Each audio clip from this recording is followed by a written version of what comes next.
భాను, ఇంకా నా చీకటి జీవితం నాన్సెన్స్. ఇక మనం వెలుగులో దర్జాగా భార్యాభర్తగా తిరగొచ్చు. ఏదో శుభవార్త చెప్తానన్నారు, ఏమిటండి? ఏమిస్తావో ముందు చెప్తేనే. ఉన్నదంతా ఇచ్చేస్తాను, ఇక నా దగ్గర ఏముంది? ఎంత ఇచ్చినా తరగనిది, ఆశ తీరనిది, తృప్తి కలగనిది ఒకటి ఉందిగా. అబ్బా, అసలు సంగతి ఏమిటో చెప్పండి. భాను, నా పెళ్ళం లేదు, అది ఇప్పుడు గర్భిణి. ఊరంతా తెలిసింది. దేవాంతపురాలు ఇన్నాళ్ళు తోటమాడు సరదాలు ఎవరితోనో సాగిస్తున్నాను. ఈనాడది బయటపడింది. భాను, ఏమిటిది?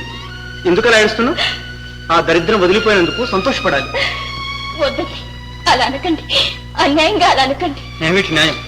మొగుడు వదిలేశాడు కదా, ముసుగేసుకుని మూల కూర్చోకుండా పరాయవారితో సరసాలాడుతుందా? నీతి నియమం లేకుండా పతనం అయిపోతుందా?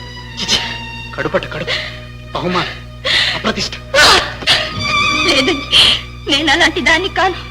నేనే పాపము ఎరగను. భాను, నేను భార్ని కానండి. సీత